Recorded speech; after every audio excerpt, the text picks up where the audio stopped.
नमस्कार दोस्तों, और एक बहुत ज़्यादा खौफनाक और डरावनी सच्ची घटना की एपिसोड में आपका बहुत बहुत स्वागत है। आज हम सुनने वाले हैं रमेश नाम की एक लड़के की ज़िंदगी की कथा, जिसे सुनकर आप फिर से और एक बार डर से रूबरू हो जाएंगे। तो चलिए ज़्यादा समय ना गंवाते हुए शुरू करते हैं उनकी कहानी उन्हीं के पॉइंट ऑफ व्यू से। नमस्कार दोस्तों, मैं हूँ रमेश।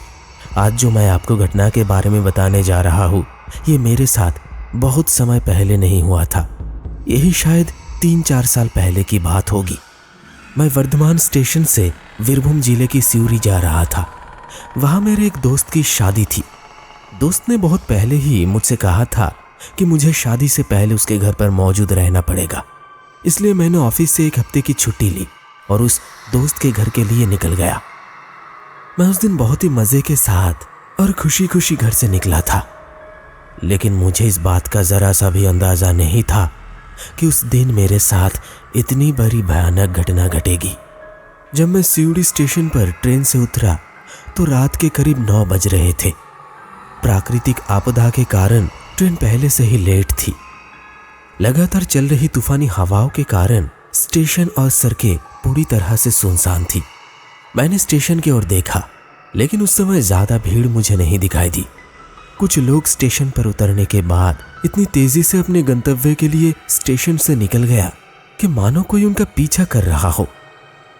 ट्रेन के स्टेशन से छूटने के बाद शांत माहौल और भी ज्यादा गंभीर हो गया।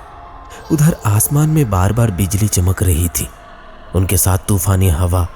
मुझे लगा मुझे जल्द से जल्द मेरे दोस्त परितोष के घर पहुंचना है, और अगर अचानक से बारिश शुरू हो जाए तो मामला और भी बिगड़ जाएगा।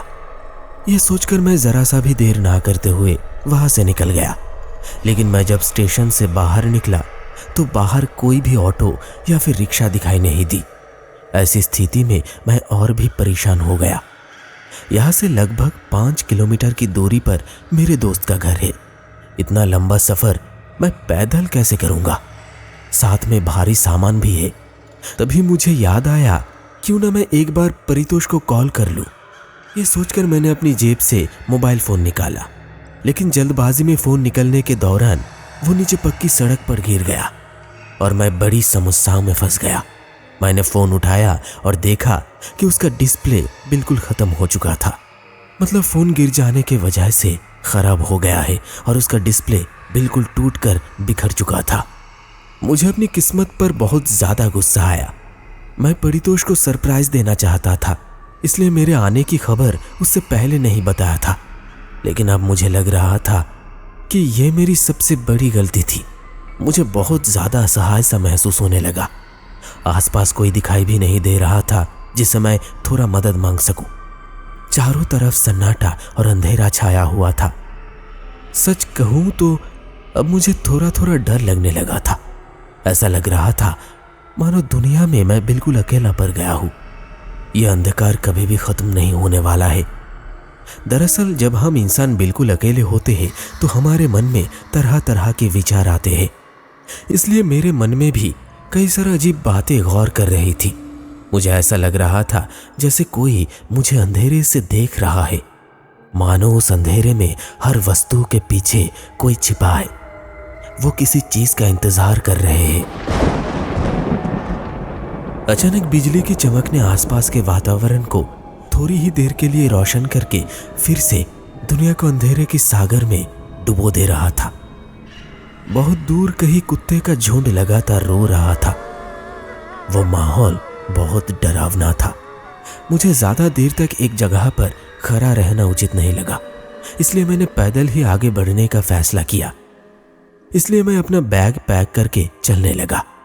मुझे रास्ता पता था। 6 महीने पहले मैं परितोष के घर आया था। उस समय उनकी शादी के लिए लड़की ढूंढने का काम चल रहा था और मैं 1 साल पहले भी कई बार यहाँ आया था। इस वजह से रास्ता पहचानना मुश्किल नहीं था। केवल एक ही समस्या थी, यदि कोई कार या फिर ऑटो या फिर रिक्शा उपलब्ध होता तो वो मेरे लिए बहुत अच्छा होता। आसमान में बादल लगातार गरज रहे थे।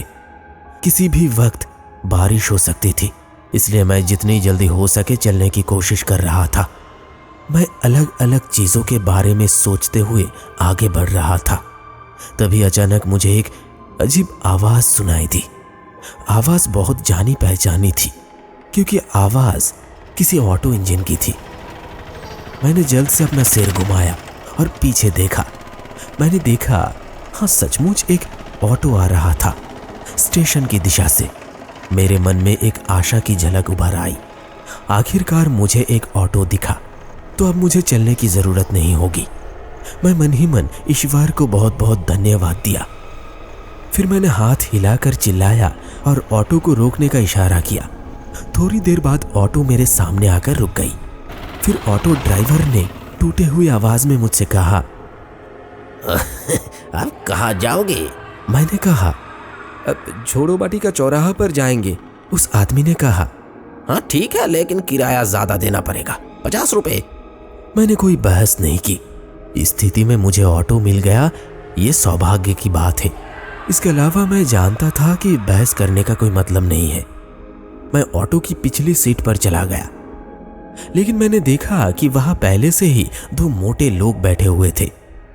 ऑटो वाला ने अजीब ढंग से कहा, अरे अरे अरे सर, क्या कर रहे हो आप? आप सामने बैठिए। मैंने कहा, लेकिन पीछे तो सीट है, मैं आगे क्यों बैठूं? ऑटो ड्राइवर मुझसे ज्यादा बहस नहीं की। उसने बोला, ठीक है बैठिए, लेकिन ध्यान रहे बाद में आप मुझे कुछ बोल नहीं पाएंगे।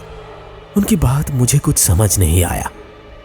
मैं जल्द से उठकर ऑटो के पीछे की सीट में बैठ गया और फिर ऑटो चलने लगा।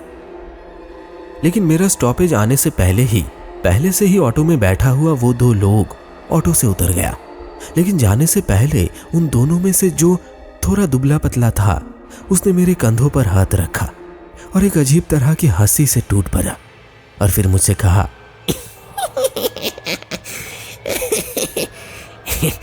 भाई साहब, बाद में डरना मत, ठीक है? हम लोग आते हैं, चलिए। मैं काफी आश्चर्य होकर उन लोगों के चेहरे को देखने लगा और सोचता रहा, क्या अनाप शनाप बक रहे हैं ये लोग, भला मैं क्यों डरूंगा। इसके बाद ऑटो फिर से चलने लगा और कुछ ही देर में मैं अपना स्टॉपेज तक पहुंच गया।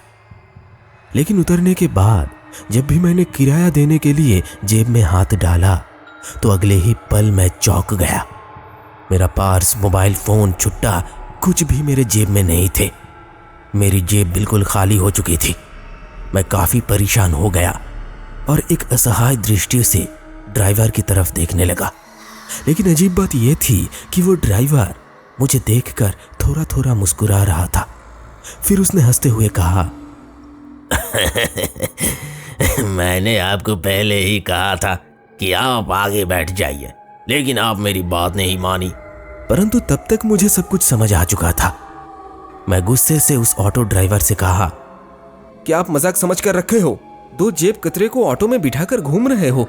रुको, मैं तुम्हें अभी मजा चखाता हूँ। मेरी बात सुनकर ऑटो ड्राइवर और भी जोर से हंसने लगा और फिर हंसते हंसते बोला, वो लोग कौन थे पता है? इस इलाके की सबसे मशहूर चोर उदय और नीरेन। उनके मुंह से ये बात सुनकर मैं और भी ज्यादा गुस्से से लाल हो गया, क्योंकि उदय और नीरेन ये 2 नाम मैं पहले भी सुन चुका था।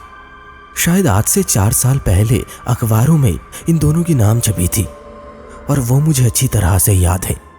ये 2 चोर काफी ज्यादा मशहूर चोर थे इस इलाके में, बल्कि सिर्फ इस इलाके में ही नहीं, काफी दूर दूर तक लोग इसे पहचानते थे। और वो भी इसके कारनामा के वजह से। एक सड़क दुर्घटना के कारण उन लोगों का मृत्यु हो चुका था और वो खबर अखबारों में छपी थी। परितोष ने भी मुझे उस घटना के बारे में बताया था। ये बात मेरे दिमाग में आते ही मैं उस ड्राइवर से कहा, अरे वो लोग मर चुके हैं आज से 4 साल पहले, मुझे उल्लू मत बनाओ, ये आप लोगों की मिली हुई साजिश है। मेरी बात सुनकर ऑटो ड्राइवर ने हंसते हुए ही मुझे बोला, हाँ, मैंने कब कहा कि वो लोग अभी भी जिंदा है? और वैसे भी रात को अकेले बाहर निकलने से पहले आपको एक बार सोच लेना चाहिए था। चलिए, जो भी है, आज मैं आता हूँ। अगर कभी भी रात को अकेले इस रास्ते में फंस जाएंगे आप, तो शायद आपसे मेरी मुलाकात फिर से और एक बार हो जाएगी। तब मुझे किराए का पैसा दे देना। तो चलते हैं जनाब।